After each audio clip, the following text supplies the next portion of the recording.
Welcome back to part 2 of my chat with Jarin Baigent on I Catch Killers. Jarin is an Aboriginal lady who grew up in and around the block at Redfern and joined the New South Wales Police in the hope of making a difference to the way her people are treated by police.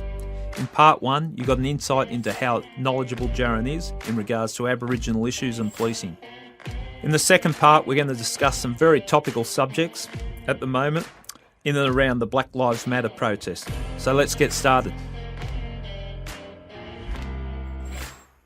All right, welcome back to part 2 of I Catch Killers and our guest today, Jarin Baigent. Jarin, fascinating stories you've told us first up, and we're going to get into some issues that I'd like to get your opinion on, looking at from not only the police point of view, but also as an Aboriginal person and some of the contentious issues that are happening in the world at the moment. Before we do, you talked about when you went back to Redfern in uniform, and at that particular point in time, you'd been working in the surveillance branch, and basically the surveillance branch, if you're a good surveillance operator, no one sees you. Correct. And so that's what you've been training for, and you're almost invisible and you can follow people and do that. You've gone straight from that back into uniform. How did that feel? Oh, it was harrowing. It was really tricky.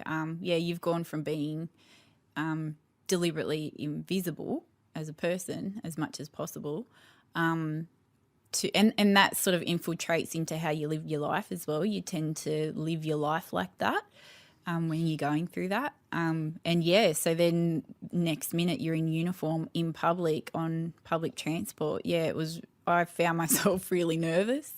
And we caught a train, and I was standing on the train with my back against the wall in the furthest corner because it was just so uncomfortable for me. And uncomfortable why? In that, people are looking at you, or? Yeah, well, all of a sudden you're just visible again and people can see you, and not just see you, but they're looking at you. So when you go from the opposite end of the spectrum to that, it takes a bit to get used to it. I remember putting the uniform on and just going, I can't walk out of here. Like, what do I do with this? It's not a target in the sense that someone's going to attack you, but No. a target in that people are going to walk up to you, ask for advice, and people will make comments. Yeah, or even say, how you going and thank you for your service. You get that too. It was just a bit of it was different. It took a transition period to get back used to that. Yeah, I know on rare occasions in the early parts of my career when I was in uniform, and you'd go to big events and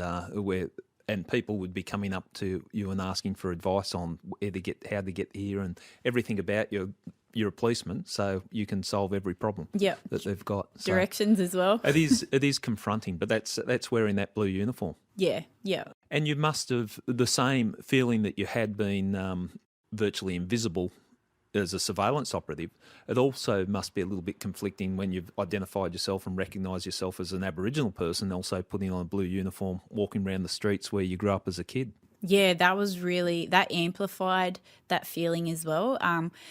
I vividly remember the first time that I put on a police uniform and walked down Everleigh Street, so past the railway station and down to Everleigh Street, and, looking around and just saying, like, back when I was a kid, there's no way in the world I ever would have thought that I'd be standing here like this, next to the preschool that I went to that my family started, and, historical place with all of this history. There's no way in the world that I would have ever thought that I'd be standing there in uniform. It must have been a surreal experience. Yeah, it was, and I felt a bit I took a selfie, I'm not going to lie, and I felt a bit vain doing it just for myself, just because it was one of those moments. And it was when the big flag was still down the block. Yeah. So, just having that visual flag there too. Yeah, it was a really surreal moment. Have you still got that selfie? I might. We might have a chat after this. There was another experience you had at Redfern when I think it's with one of the riots. It was the anniversary of what happened to Hickey, and you were informing in the police lines up against the protesting crowd. Do you want to talk us through that? Yeah, sure. I think just back to the uniform thing too, I think for me as well, despite the history and despite my insights, like I always felt proud to wear a police uniform. Like that was important to me, and to wear it knowing that what I was doing was the right thing. Yeah. So even though I had all of those nervous feelings when I went back from covert to uniform, for me putting on a uniform meant something. I think that's an important thing to say, because I'm sort of identified as a detective that doesn't wear the uniform, but I'm very proud of the being a police officer I was when I was a police officer, and wearing the uniform. There's nothing to be ashamed of wearing the uniform. It's just from a personal point of view. Yeah. You stand out. Yeah, you do. Yeah, it was that. Yeah, but I still always, I was one of those people that had to have their boots polished well, and like I had to present. I was proud of what I was wearing. Yeah, of course, so of course. there was pride in that for me, Yeah. because I knew that what I was doing was the right thing. Well, I think it says a lot when you see someone that in police uniform and they're looking the real deal. It makes an impact, doesn't it? Yeah, there's pride in what you're doing. Yeah. So, and that goes down to you as a person. Like if you wake up and you're proud of what you're doing in that day, that says everything. Carries a lot. It does, yeah. But yeah, the TJ Hickey protest it was, and it was an anniversary protest. And just if you could talk from your understanding of it, the TJ Hickey, what that was all about. Yeah, so the incident itself, I wasn't obviously in the police force at that stage, but my knowledge of the incident was that, a young man was chased by police and he died from being impaled on a fence. There was inquiries that found that there was nothing that the police did to cause that death, and community feel otherwise. And that's where we find ourselves that was where today. the animosity will. Correct. And that's where we find ourselves today. But I think the key thing in this is that a young man died, and he died in horrific circumstances. And no matter what people's theories are on exactly what happened, at the end of the day, a child died. And that's what needs to be acknowledged and remembered. The particular protest that you're talking about that I was at, we'd had peaceful discussions. Our command had peaceful discussions with community and protest organisers. And I think it's important to know that not all people that turn up to these protests are from community. That's another thing. They come from all different places. And before the protest started, I knew a lot of people that were part of that protest, and I fully supported what it was that they were doing. Yep. And, we walked alongside one another. And that was what was happening. But I think there was one particular lady, she was an older middle-aged white lady who was... So you're in your police uniform? I'm in uniform, yeah, full uniform. And the police are being called there for the protest? Well, any protest has a police presence. You've got police there. Yeah, and at that stage there was no issues between police and protesters. Yeah. And this protest had been happening every year since the incident. Yeah. And as time had gone on, those discussions between protests and the police, you've got to get approval for these kinds of marches and stuff. And so those processes had already taken place with senior police. Yep. It was just this one particular lady where the protest was walking. And as I said, I was walking alongside protesters because I knew them. We were family. And there was no issues around that. But this one particular lady just wouldn't follow a direction, which was please don't walk into oncoming traffic. A pretty simple direction. And she'd been told by many police officers, can you not walk on the wrong side of the road? Not only are you going to get hit by a car, but we've asked you not to do it. Yeah. And she decided not to ignore that. And when I asked her for however many times she'd been asked to get off the wrong side of the road, she had a flag and she started screaming at me, and she, dressed in red, black and yellow. And Aboriginal flag? Yeah. Aboriginal flag, which, by the way, is now owned by a non-Aboriginal company, but it's a whole separate issue, that one. And she started screaming at me that I was a murderer of Aboriginal babies. And it was where the point that she had said that, the actual location, geographic location that we were standing at, was within a couple of 100 metres from the preschool on the block that my family had started. And it was one of those moments in time that you just say to yourself, you can't even make this stuff up. Yeah, you couldn't make that up. Imagine trying to stop. Can I just explain something and point to the kindergarten? That just wouldn't work. So No, it would have been. It's quite. The irony wouldn't have been lost on you standing there in police uniform being yelled at. Absolutely like not lost on me. But I looked around and, saw people and they're looking at me, and that look of people that I knew, obviously, and they were like, oh, God, I don't think anyone knew what to do with that. Yeah. So, yeah. But it gave you, I suppose, an interesting perspective from a police point of view too. It definitely did. And, the police that I worked with that day did a good job. The relationship, as I said, it had been previously discussed that the protest was going to happen. There was no issues with that. I think it's just when the problems lie when you've got people that don't understand the ongoing discussions. And don't get me wrong, I'm speaking about that moment in time. Yeah. What's happened since then, things would have changed daily. So, yeah. I think, and it was pleasing that time that we marched with the Barraville protest. I thought the police, the way they handled themselves was very well. Yeah, agreed. On that occasion, and very respectful of what was going on. And it was heartening to see from a police point of view. Yeah. To see that, because I didn't know how they were going to react. I think both you and I were standing there nervous. We're in the protest and we're not cops anymore. Exactly. And my partner Simon as well. He was the same. So there was one point that myself, you and Simon and my children we were the back line at one point, I think. And behind us was the horses. Yeah. And I just looked around and was like, this is one of those moments. It was pretty strange, wasn't it? Yeah. Look, that leads us in nicely to talk about a couple of things that are going on that are pretty intense, and the incident over in America with George Floyd and what's happened there, and the protests and it seems to be more than just the protest on what's happened there, and what happened there is horrific. And from my point of view as a police officer, I'm embarrassed that what happened, and that's probably not saying it strong enough, that seeing someone killed in that fashion by people that are out there to protect, it was just horrific. But do you have an understanding, or what's your thoughts on the uprising and the angst and anger within the community? In America? And we're talking America. Yeah. I just think that when you have a system of oppression, which is what Americans are saying has happened, African American, Black community in America in particular, and what we've seen, and certainly that fits what I've seen coming out of there, then if you continually oppress a people over a period of time and disempower, it's like a volcano is going to erupt, and now it's out of control. Yeah. And that incident, I couldn't even watch that. It absolutely sickened me. Yeah. There is no excuse for it, is it? No. When you see something like that. But No.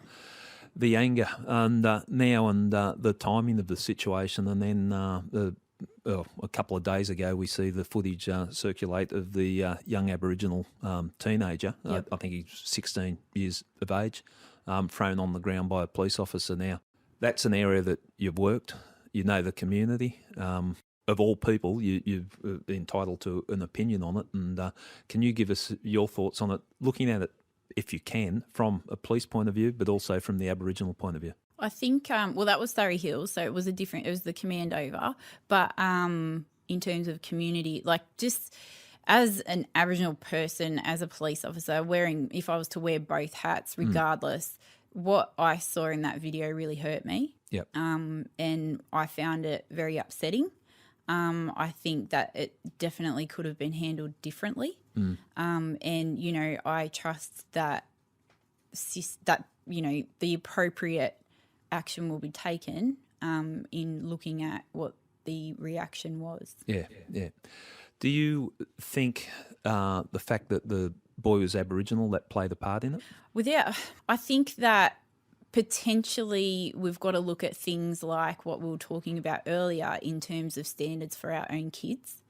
And if that was my child, how would I respond to police interacting with my child in that way?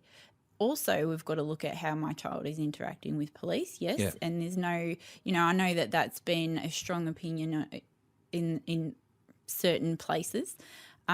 But in terms of being adults, whether we're police or not, and children, which is what they are, and granted they're teenagers, and some of these teenagers are bigger than, fully grown adults, so that's not to not be acknowledged. But how do we want our children to be treated? Our own kids that grow up in our own homes, how do we want them to be treated, and does that fit that standard? That's what needs to be asked. Yeah.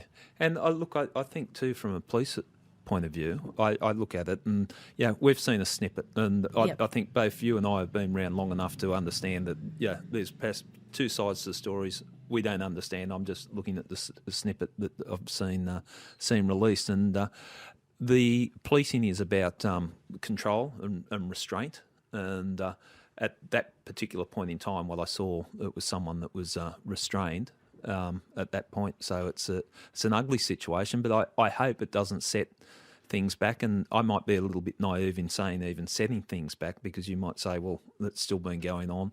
I like to think that, we had improved relationships between police and Aboriginals. What's your thoughts there? Well, there's a couple of things there, and I agree with you. I hope it doesn't hurt relationships either. But on the other hand, how can it not? You know, people are going to have feelings about children and young people, having certain interactions. But at the same time, I know that community leaders and community would not want to see any deterioration there. So it's got to be another, everyone's got to come to the party on this. Yeah. I think that's one part of it. The other thing too is that we've had a merging of police stations recently, a restructure, which means that Redfern Command that I worked in is no longer the same. It's now South Sydney Command. And that's brought in a whole lot of police from other areas that may or very unlikely to have had any contact or awareness about how policing works in Redfern. Now, that incident didn't happen in that command, so I want to make that clear. I'm just speaking on what I know about what's happened with the restructure. What I think needs to happen is localised cultural awareness training, and what I mean by that is there is a package where all police are trained across the board in touching on some subjects that we've already talked about today, historical issues around relationships and so on and so forth. Where I don't know, where I think it would be more beneficial would be to go and ask the community that you're actually working in and to make those inroads there, because Burke is not like Redfern, and Redfern is not like Cowra, and Cowra is not like Moree, and everybody has their own individual problems, so we can't just blanket. That's right. And also each place has its own strengths, and there are strengths in every community across this country. So if my advice to police, or how I would like to see things change in that capacity, is that it's not just high levels in certain areas that are having conversations, and I hope they're having conversations with community leaders, but that it happens at all different levels and it goes all the way down to the ground, so that everybody involved, community, are aware of this, so that all people involved understand exactly what's at stake and how important this is. Yeah, it is important, and I do hope we get it right, but it thinks some creative thinking perhaps, like with Redfern when the problems were there and it was a localised problem, and they dealt with it as a local problem and changed things and improved things. And maybe you're right. Maybe that's the way it should be looked at. Definitely. So. And there is, valuing the expertise of Aboriginal police officers. I mean, we talked about my journey. Yeah. My journey as an Aboriginal woman in the police force is not unique. Other Aboriginal people have skill sets that other police officers simply don't have. Do you think, for two parts to this question, do you think we should utilise the skills and knowledge of Aboriginal police officers? And second part, is it fair on those individuals to be used in that capacity? I think that if we are going to use pathways like iProud to recruit Aboriginal people, then there's already an acknowledgement that Aboriginal people bring a different, unique skill set to the job. So the acknowledgement's already happened before they've even gone into the police force. Right. What needs to happen after that is a valuing of that skill set and a further acknowledgement of it. And yes, it is probably going to come down to an individual's choice as to whether or not they want to take that on. But when you're asked the question, are you Aboriginal, before you go in there, so you know that that's a part of the job description. Maybe not the job description, but what you're applying for. You've identified yourself as an Aboriginal police officer. So use the skills or use the knowledge. Exactly. Yeah. And it's difficult. I mean, imagine when you are a skilled cop who's been in the job for a certain period of time, you know that your workload's bigger if you're working in certain areas and it's not acknowledged.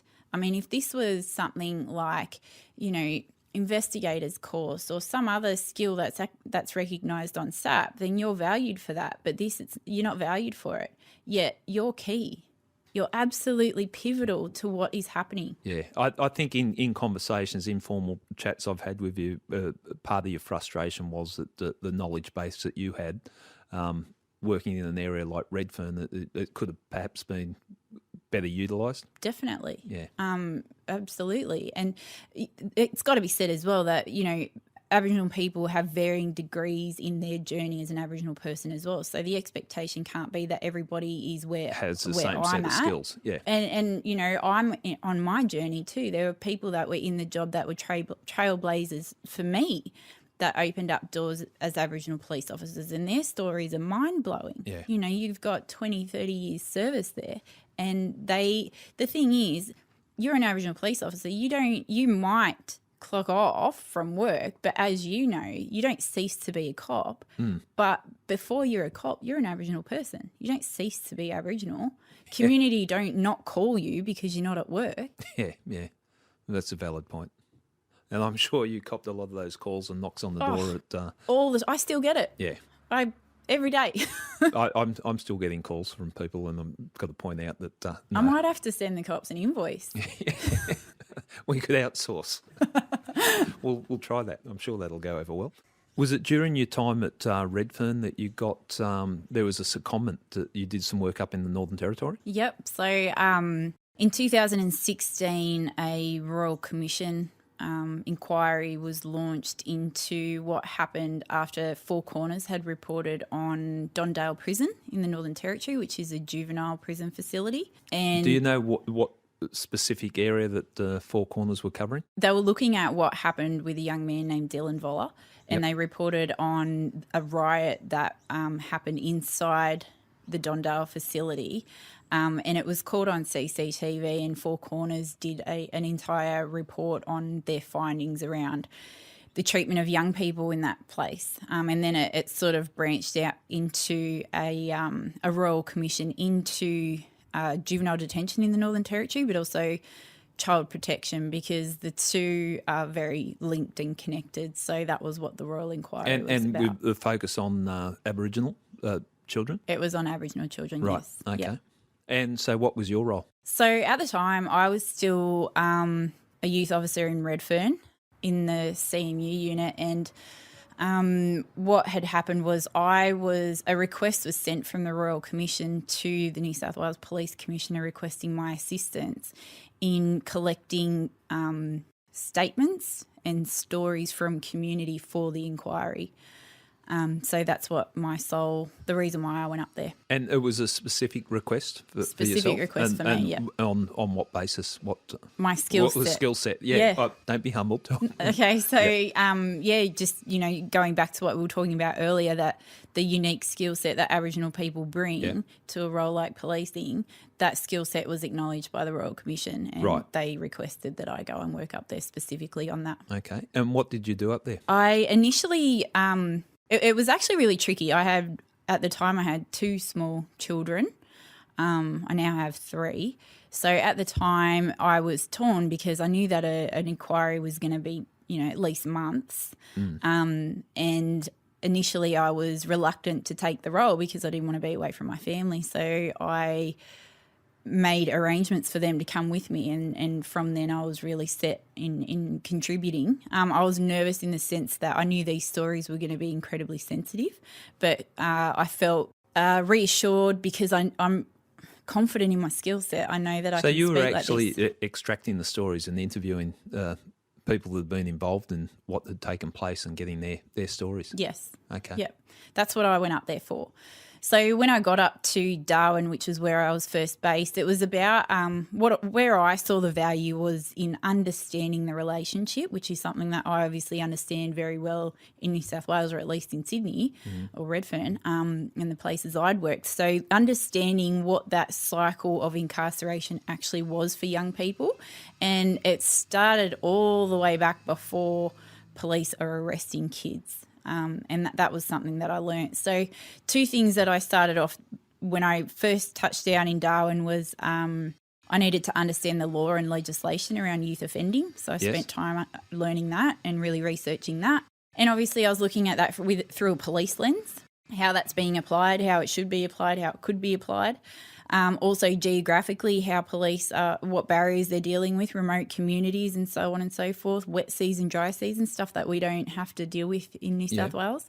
But what the other barrier I found was that the cultural appropriateness for me going up there into communities that are not my own and asking really hard questions around very sensitive and deeply traumatic stories from communities. Is that just ignorance from people that don't understand, that Yes. assuming that you're Aboriginal, therefore you can go into an Aboriginal community? No, I think because there were a lot of Aboriginal people on the Royal Commission, including one of the commissioners was an Aboriginal man, Mick Goodar, a person that I respect deeply. I think it was more that they understood. I think they had faith in my ability to see where my strength was and apply it there. And in the end, at the time, I had gone to them and said, I'm not the right person for this. I think you need to get someone from here to do it. And they didn't.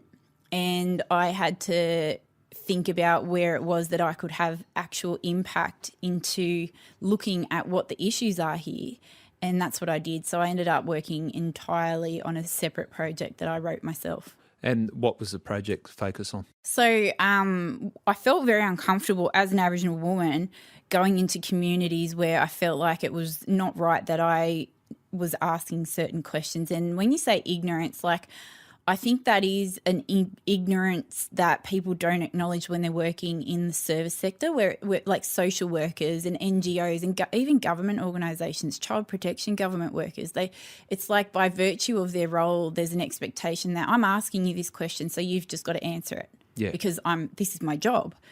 And it's you not look quite at it. that simple. No, it's not. And you put the shoe on the other foot to that person who is in a family that's had some serious trauma around what it is that person's asking them about. It's about their children, their family, their kids going to jail, like children being removed. Like just so many layered issues with that. And it's almost, you can see why people feel like there's no way they can win in this system.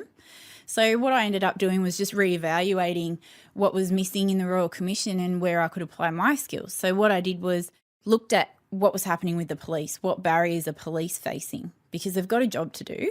These things are happening for a reason why they're happening. So I wrote a project to go and work with the cops in the NT, and that's what I did. Okay. And with the high incarceration rate with the children and the cycle that starts at a very early age, how is that, or could that be broken? There's a lot of things that are happening there. I think that, it starts from the education system and children and people feeling valued and acknowledged in a system that might not necessarily speak to them. Like you've got kids that are not just bilingual. Some of those kids know 5, 6, 7 languages. It might not fit in a Western world, but that's a really strong kid that knows that's connected to culture and thrives in their own community. Now you put that child in a school setting that was designed many years ago that doesn't necessarily fit that kid in that kid's strengths. Yeah. You can see It's instantly. going to end in tears. Yeah, you can see instantly where they're going to hit barriers. Yeah. And I know that there's a lot of people in community up there that are working on these things. There is an Aboriginal school in Alice Springs, but you can see why across the board there's going to be issues straight away. And then I think it escalates in all different areas from that, all the way from disempowerment in a lot of different ways, remoteness again, health issues, employment. But what I noticed was that there was a lack of understanding from a police perspective. I did see that. But also the processes. How is a legislation being applied to young people to afford them the best opportunity to get out of the system? And that should have been the key focus, but it was more about, and I think when you're policing and if you're junior, the bigger picture isn't clear. Yeah. You got your job, you got your task, and you fulfill it, and you're not looking at the bigger picture. That's right. And you answer to your supervisor, and they sort of tell you what your taskings are, and you do them.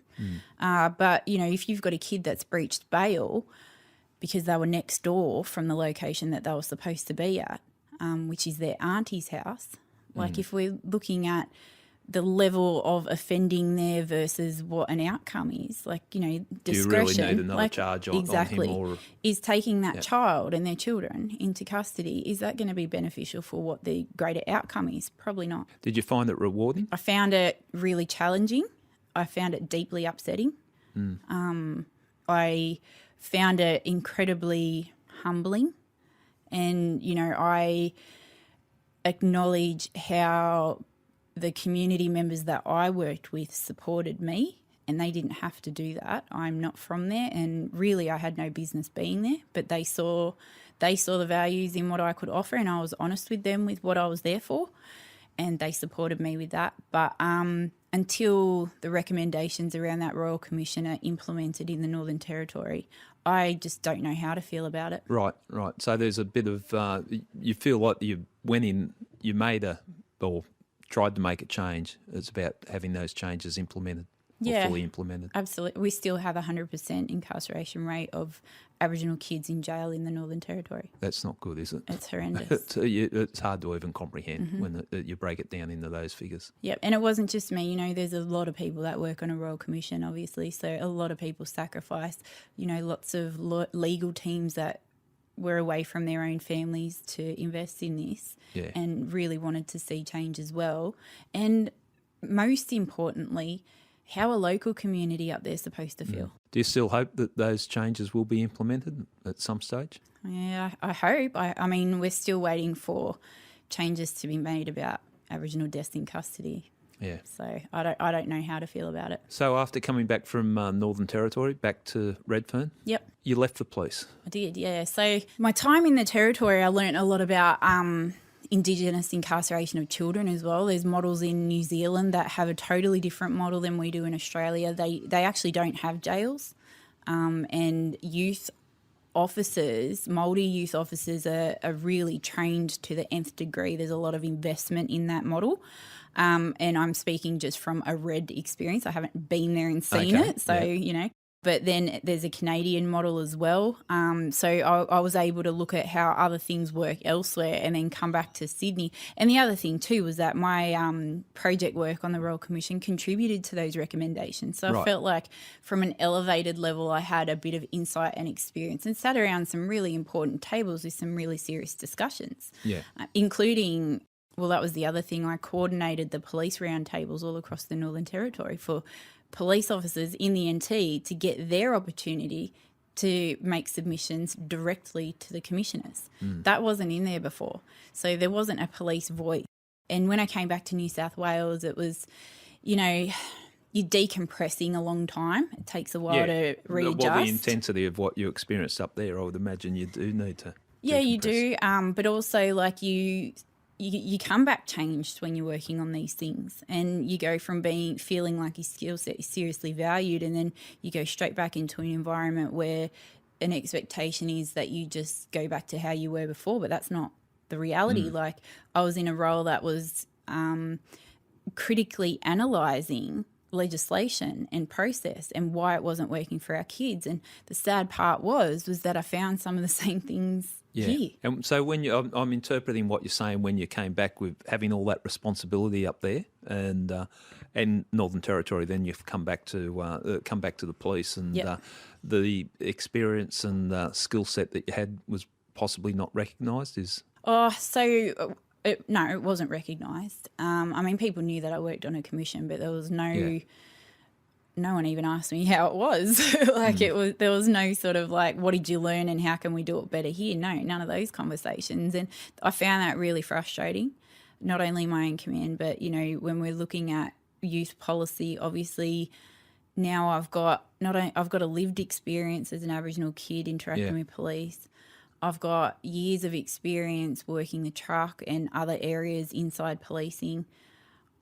On top of that, I've got years experience as a youth officer, and I've worked on a Royal Commission, and still I couldn't be heard. We go back to that word disempowerment. That's how I felt. Lots to contribute and nowhere to put it. It's a shame. All those skills are lost from the police. But I know in conversations I've had with you before, you said that you felt you could do more good for your community and more good for your people outside the police. Well, I felt like I'd hit a ceiling. Yeah. And, you know, I readily offered my skills to be able to critically look at what we were doing here, because the reality is, while we don't have a 100% incarceration rate of Aboriginal children, young people, we're at 50%. Yeah. Which isn't good. When you look at the national population, we're 3% of the population, and half the jail is full of our kids, and I think it's between 30 and 40% or thereabouts in adult jails. The figures reflect badly, don't they, when you look at it statistically? Yeah, and so for me, I felt like it was still a valuable thing to be able to analyse and look at what we're doing here. You know, and there was big movements. There was youth strategies being rolled out in New South Wales. So it was readily available to have these conversations. And you couldn't find a way to the table? No, I couldn't. Yep, I requested and I knocked and I emailed and I did my best to offer what I had for a long time, and it just didn't happen. So then I started feeling like, well, how I can't waste what I know. And I say this with the goal is not to bash anybody. The goal is to stop kids from going to jail. Yeah. That was the primary reason that was driving me. So what I ended up doing was, you know, I did get frustrated. Admittedly, I was frustrated, and, you know, I wasn't looking at any opportunities to promote or anything like that, even though I did want to. So there was an opportunity for me to go and act in a sergeant's role at headquarters in the Aboriginal Employment Programs Unit, which goes back to iProud. So that's something that I had worked on and been part of and felt, and, you know, looking after sworn police across the state. And I learnt a lot in that role. I was only there for a few months, maybe 6 months, I think. During that time, you know, wrote strategies around how, again, valuing the skill sets of sworn police, Aboriginal police officers. And, you know, the argument's always like, oh, but you've got Vietnamese police officers and you got I know that, but I'm not Vietnamese. I'm Aboriginal. Yeah. And so I understand my skill set and how it's not being utilised. And I know that I'm not the only Aboriginal police officer in the force. So we're looking at an entire untapped resource here. Yeah. That's what my position on it was. So, I fell pregnant with my third baby while I was in that role, and I went off on maternity leave having left that role. And once I went on maternity leave, that was when I put in my resignation. Well, one thing that impressed me in all our meetings, but in the first meeting, that you left the police, and like most police officers, there's been different things within their career that cause them frustration and a little bit of resentment. But you had such a positive outlook on it, and you're certainly not one that's coming out bashing the cops. No. You look back at your career and you enjoyed your career. Would that be fair to say? Really proud of my career. Yeah. I wouldn't change any of it. Potentially, I look at a lot of the things that I expected to have outcomes with. Maybe I was naive at understanding how thick this was. Yeah. But, very proud of it. Wouldn't change any of it. It's who I am now. So. And could you, in good faith, recommend joining the police to anyone, or even people from your community where you grew up? I struggle with that because I understand. So my niece is looking at joining now, and her mum was policewoman as well, Aboriginal policewoman, and obviously she knows my career. So we're having some pretty deep talks with her about that and what it actually means, and she's going to have to be prepared. But if she understands and is armed with that knowledge and still makes that decision, then she has our full support. Right. It's just going to be difficult. The role has changed. You've had your grandmother offering caution to you at the thought of joining the police.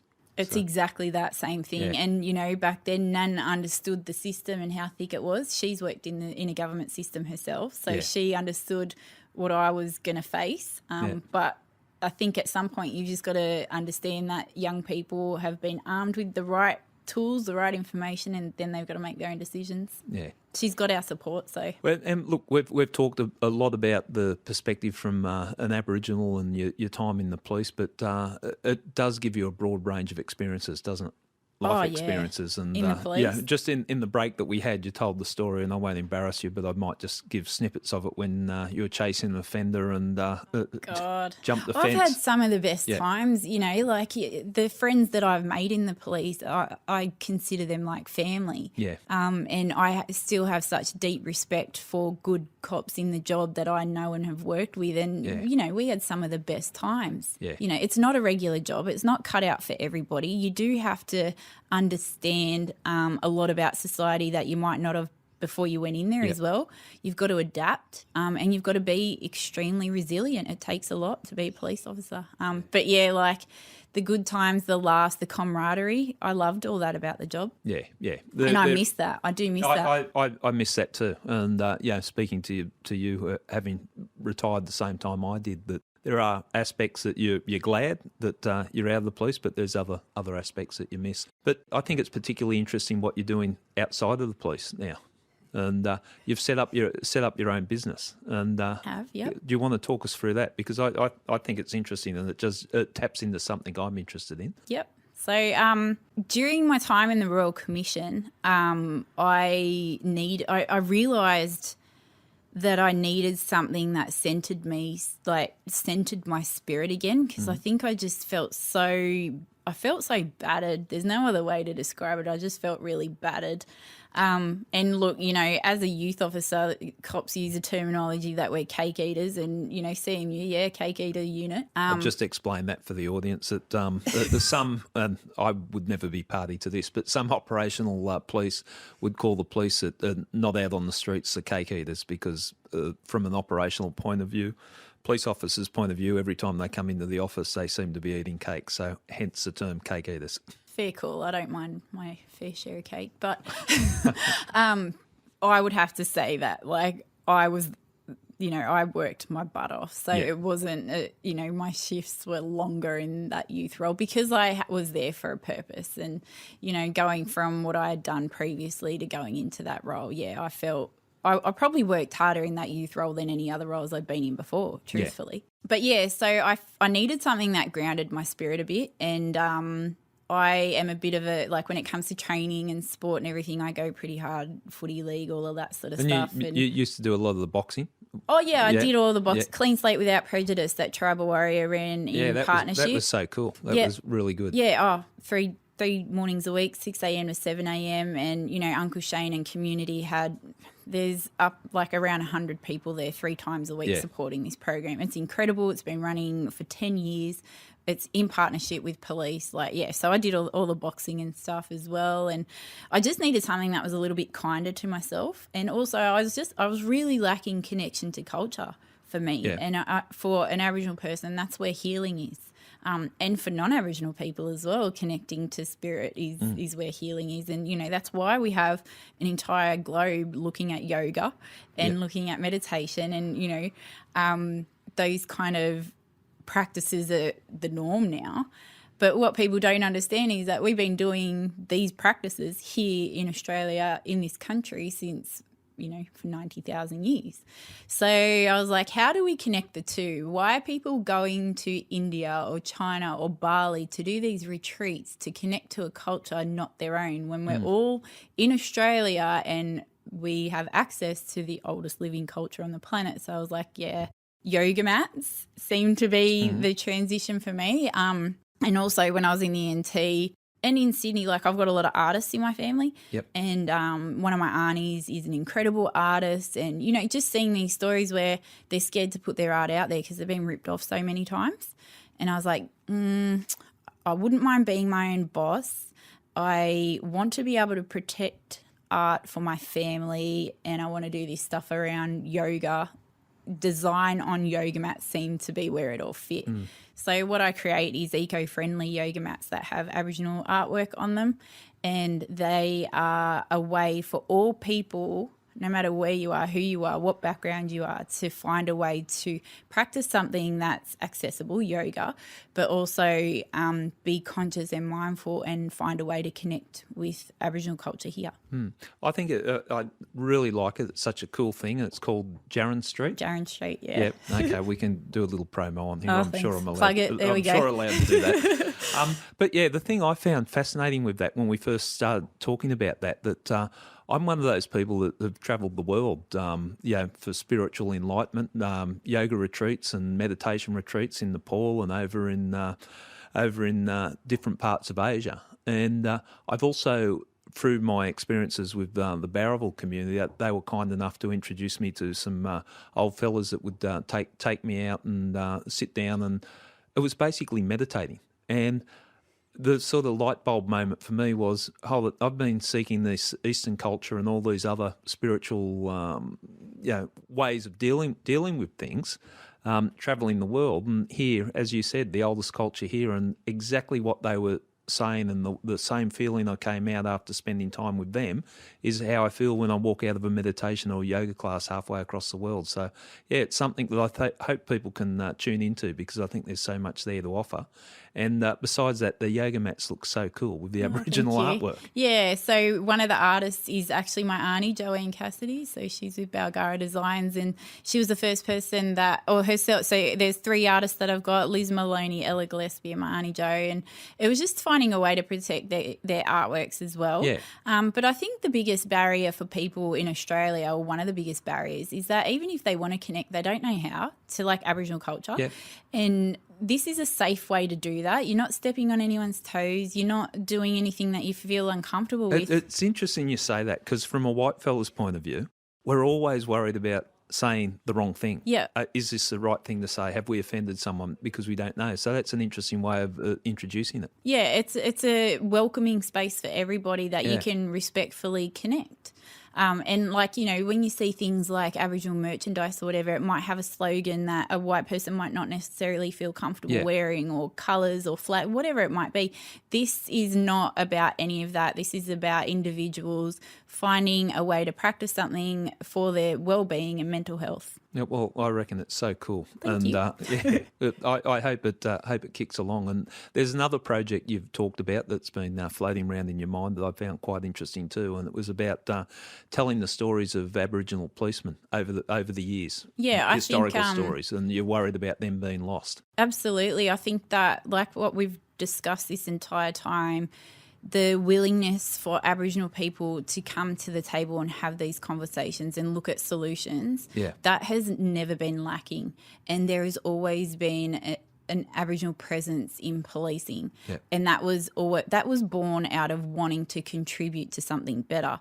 And I am not the first Aboriginal police officer, and I'm not the first to have left, and I'm not the first to have left feeling undervalued either. And I think that it's a learning opportunity to capture these stories, so that if it can be applied in any other space, whether it's policing or not, that it's valuable. Yeah. Well, that's something that we should talk further on. But, you've talked about a book or a podcast or whatever, and get the stories out, because I find it fascinating. It's something that a lot of us don't fully appreciate or understand. Definitely. There's some things that some of these stories have been shown in very small capacities, and it's always feel-good stories, but we need to really dissect what the barriers are. And I benefited from Aboriginal police officers before me. They mentored me and paved the way for me. And, some of those people are still in the job, some are not.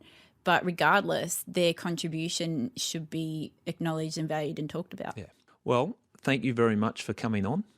Once again, I've learnt so much. Every time I sit down and talk to you, I feel like I upskill, a little bit better understanding of perspectives from an Aboriginal mindset, and I thank you for that. It's a shame you're no longer in the police. I respect your decision to leave the police. It's just a shame that someone with all the skills that you've got, but I'm sure whatever you do outside the cops, you're going to contribute. So good luck to you, and thanks so much for coming on. Thanks, Gary. Thanks for having me. Cheers.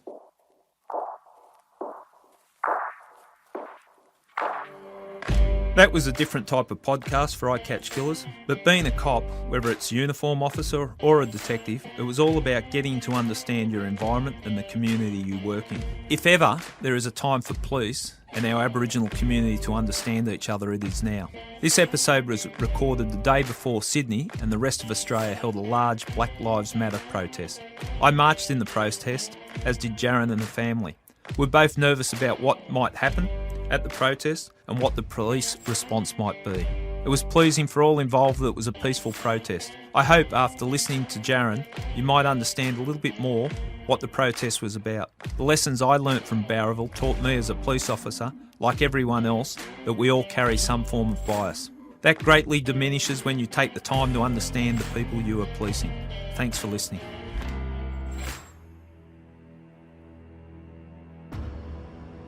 Eye Catch Killers is published by True Crime Australia, produced by Claire Harvey from the Sunday Telegraph and Dylan Adams at Made in Katana. I'm now an investigative journalist at News Corp Australia, attached to the Sunday Telegraph. If you like the podcast, please subscribe to our newspapers.